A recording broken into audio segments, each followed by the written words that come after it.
changing the definition of FSHD in the last 5 to 10 years. Dr. Tapscott will talk on a consensus model where FSHD identifies opportunities for therapy. And with a warm welcome, I'd like to begin our next session, and I introduce Dr. Stephen Tapscott. Thank you, Dr. Tapscott. Thank you, Dan, and thank you for the opportunity to talk to you today and for being able to be here for this meeting. And again, the title will be a consensus model for FSHD and how that identifies opportunities for therapies. It'll be an overview of work done by many investigators in the field of FSHD research over the years. And I think it'll be very familiar to you because many of the other speakers, both before me and after me, I think will be emphasizing many of the same points. So I wanted to start out with this picture of a cell. This is an electron micrograph through a tissue identifying a cell. The borders of the cell are shown by the arrows here, and then the nucleus of the cell is this circle. And as Dr. Vandermeerel pointed out this morning, within that nucleus there's a yard or two of DNA that's wrapped up in areas. Some areas are where genes are expressed, and some areas are genes that are not expressed. And you can actually see that in this micrograph because the light areas are where genes are on and the DNA is not wrapped tightly up, whereas the dark areas are where genes are off and the DNA is wrapped tightly up and not being used. And the terms are euchromatin and heterochromatin that we apply to those two different areas. Silveira used the model of a spring. I sort of like the model of a house where in the light areas it's sort of like things are out and you can use them. You know, the things are in the kitchen, things are in the living room. You go and you use them every day, whereas the dark areas are the attic. If you don't want to use something, you package it up, you put it in a box, you tape the box up, and you take it in the attic. And that's where genes are stored that aren't being used by a cell. Now, a cell can move things in and out of the attic. And so, for example, in a stem cell, the genes that are necessary for a stem cell are on, and they're in the living room. Whereas when the cell differentiates and it's no longer a stem cell, it becomes a heart cell or a muscle cell, the stem cell genes that are no longer being used get moved to the attic. And so they're in the attic. And if they don't have to come out of the attic again, there's a mechanism of locking the attic door. And that's what you've heard today about the epigenetics, the modifications of the DNA methylation, the other modifications of the packaging. The heterochromatin can lock the attic door and prevent that gene from coming out again into the living room and being used again. Now, DUX4, the gene involved in FSHD, has a normal role in the germline, in the stem cells that will give rise to the sperm in the testis. And this is an immuno staining where the brown stain indicates the cells that are expressing DUX4. And this is a section through the human testis. And the spermatogonia, the cells that will give rise to the sperm, have DUX4 in their nucleus. It's out there, it's in the living room, it's doing things, and it's activating genes that are necessary for the formation of the sperm. And you've seen this different representations of this slide before as well. If you have a lot of repeats that encode the DUX4 gene, when the organisms develop in the skeletal muscle and the heart, you have heterochromatin forming, and the gene goes to the attic and gets locked in the attic, and it's not expressed in cells outside of the spermatogonia that will give rise to the sperm. Whereas in FSHD, if you have fewer repeats or if you have a mutation in the SMCHD gene, there's less heterochromatin, and the gene is not locked as in the attic as efficiently. And the consequence is that the gene occasionally comes out of the attic when it's not supposed to. And so this, again, is a immunostaining of a culture of skeletal muscle from an FSHD individual. The blue is the nuclei. The green represents a muscle gene, myosin, and muscle has many nuclei in the same cell, and so you can see these nuclei lined up in the same cell. And the red is the DUX4 stain. And so you can see that most nuclei from this FSHD individual are not expressing DUX4, but occasionally that gene will come out of the attic in one of these nuclei, and you can see the pink in the nuclei in that one muscle fiber where it expresses DUX4. Because there are many nuclei in one fiber, the protein can be transferred from one nucleus to another nucleus, and that way it can spread through the fiber as well. But again, the point is that most nuclei in this culture are not expressing DUX4. Occasionally, the gene will come out of the attic, get expressed, and cause trouble in that muscle fiber. And so now we have a developmental model for FSHD. DUX4 is expressed normally in the testis and the germline. It's repressed, moved to the attic in skeletal muscle through an epigenetic mechanism. And the inefficient repression causes FSHD, and that can be because of fewer repeats or a mutation in SMCHD1. And it results in occasional bursts or misexpression of DUX4 in skeletal muscle cells. So what does that do? DUX4 is a transcription factor, which means it turns on other genes. And it turns on germline genes or stem cell genes in the skeletal muscle cell. It essentially is telling the muscle cell not to be a muscle, but to be a germline cell. And so from this, we can get candidate mechanisms for how that causes the disease. I mean, one thing is the activation of a germline or stem cell program in skeletal muscle cells can be very cellularly confusing and cause death or dysfunction of that muscle cell. It's possible also that some of the proteins induced by DUX4 could lead to an immune response. And one of the reasons to think that is that some of these genes are known to be what are called cancer testis antigens, genes that when they're misexpressed in cancer cells will give rise to an immune response. And so it's reasonable to speculate or hypothesize that if they're misexpressed in skeletal muscle, they might induce an immune response. And that's intriguing because there's always been known to be an immune infiltrate associated with FSHD. DUX4 genes, the genes that are induced by DUX4 can also prevent muscle repair. One of the genes induced by DUX4 is a gene called defensin, and that protein will block new muscle formation. And so if you grow muscle cells in culture, you can differentiate them and get these nice red myosin myotubes forming in culture. But if you add defensin to the culture, these cells don't differentiate. And so at the same time, the genes activated by DUX4 might be damaging the muscle. They're also activating genes that might prevent muscle repair. DUX4 also activates virus-like elements that are in our genome, and that might cause damage. And then there's just many, many more things that DUX4 activates that could potentially contribute to mechanisms of the disease. But knowing this gives us a lot of opportunity to think about how to intervene.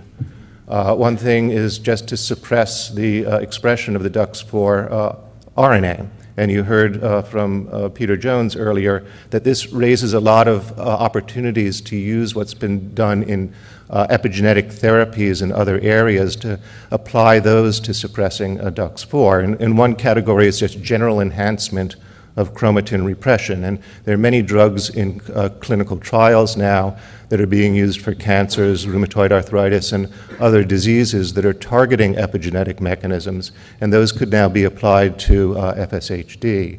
In addition, FSHD provides yet a more specific opportunity because we're identifying pathways that target the D4Z4 that are fairly specific to repressing small regions of the genome, repetitive elements, and other regions. And so those would be maybe future classes of drugs that would have a more refined effect on just epigenetic therapies that wouldn't have as broad an effect on the rest of the genome.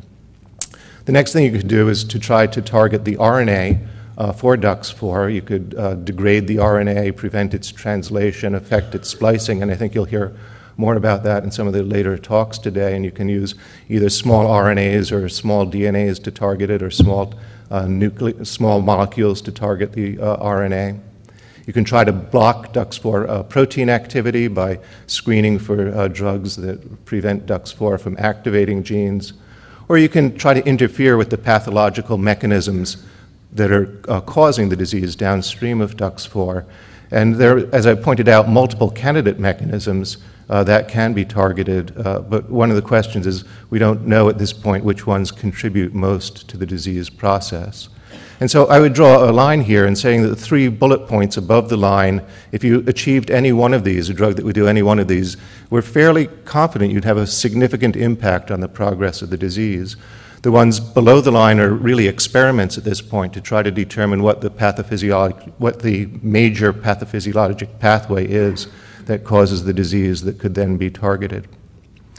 So what I'd like to do now is say that we're in a good position because we really have the tools to start looking at these. We have lots of preclinical models. I showed you a picture of the cultured FSHD cells, which we can screen for drugs that either turn off the protein or affect the activity of the protein in those. Silvera van der Merel has made a mouse with a DUX4 genomic locus that really has the same characteristics that it's on in the germline of the testis and then gets turned off, but it gets turned off inefficiently and it leaks a little bit in skeletal muscle. And so for the epigenetic therapies or epigenetic approaches, this would be a good model to screen those in. Other groups have made mice that are expressing DUX4 that creates muscle damage. You could look for drugs that prevent the muscle damage from DUX4. Catherine Wagner has published a study showing that you can transplant FSHD muscles into mice as a xenotransplant. This is work from our lab showing that we can make mice with dog muscles by transplanting dog muscles into mice, and we are also working on trying to make mice with human FSHD muscles as a model system. You heard from Lou Kunkel about zebrafish as model systems. Again, this is a work that we published earlier showing that zebrafish have the same response to DUX4 that human cells do, and that it's a good model for looking at drug effects. And then there are model organisms. And so this epigenetic repression of genes has really been studied a lot in Drosophila and yeast and many other systems. And they're now available for study for drugs that might affect FSHD because we know what the we know what the molecular pathways are that cause the disease, and we can use these organisms to screen for modifiers of those pathways. And so what would be screened? Well, ideally, if you could find an FDA-approved compound that has an effect on any one of these model systems, it could go into clinical trials very, very quickly for FSHD. That would be nice. It might not happen, but there's also many clinical candidate compounds, again, many of them in the epigenetic pathways that can be screened for repurposing for FSHD. And since these compounds are in clinical studies, it would be a low bar to get them into clinical trials for FSHD if they could show some preclinical efficacy. And then the alternative is to, not alternative, the parallel approach is to screen large chemical libraries to find new compounds that might be effective in some of these preclinical models. You could also take a rational approach. We know what many of the components are of the pathways. For example, the SMCHD protein is critical for enhancing the repression of DUX4 expression, and so one could target that pathway to try to develop new drugs that would better repress the region or to target the DUX4 RNA or protein. And then finally, we can reapproach lifestyle, diet, and exercise and look at those more carefully because we know what parameters to follow. We know that we're looking at things that either suppress DUX4 expression or suppress the things downstream of DUX4, and so we have mechanisms of reapproaching some of these other interventions. So what are the milestones for success? Well, you'd like to halt or reverse the disease progression. It's a slowly progressive disease, and that would require a long-term study with a large number of participants. And one of the things to put in place initially is the natural history studies and FSHD registries that the FSH Society and other groups have been very instrumental in supporting. A milestone for success would be to demonstrate the activity of the drug. Again, we know that we're looking at the expression of DUX4, the activity of DUX4, and you'd like to demonstrate the activity of the drug against that. Or other biological responses. So, for example, the Seattle Wellstone Center, together with Rochester, is trying to evaluate the use of MRI as a biomarker, and I think the Boston Center is as well. And so that would be one parameter to follow. And so again, I draw a line here and say that, so the demonstration of drug activity or of a biological response are really good ways to prioritize candidate therapies. And one could imagine a number of studies using small numbers of participants over short periods of time to ask, can you shut off DUX4, can you affect the MRI response, et cetera, to determine which ones would be valuable going on for larger studies. And those then could be used for the large studies with large numbers of participants over a period of time to ask if you could halt or reverse the disease process as a basis for getting FDA approval for these drugs. So how long will it take? Well, if an FDA-approved drug or a repurposed candidate drug can be identified to affect FSHD in the preclinical models, it could go into clinical trials fairly quickly.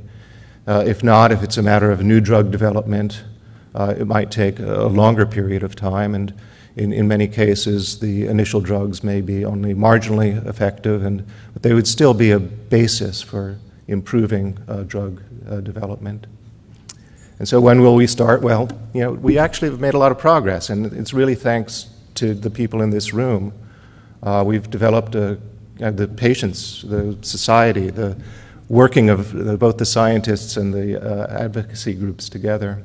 We've developed a consensus model of the disease. We have candidate biomarkers that we can follow. We're getting clinical and natural history studies done, and there are multiple efforts at drug development in many labs and many companies now because we know what the mechanisms of the disease are. And so I just want to also thank the FSH Society in particular and the other many groups that have been helping to support this work. Thank you.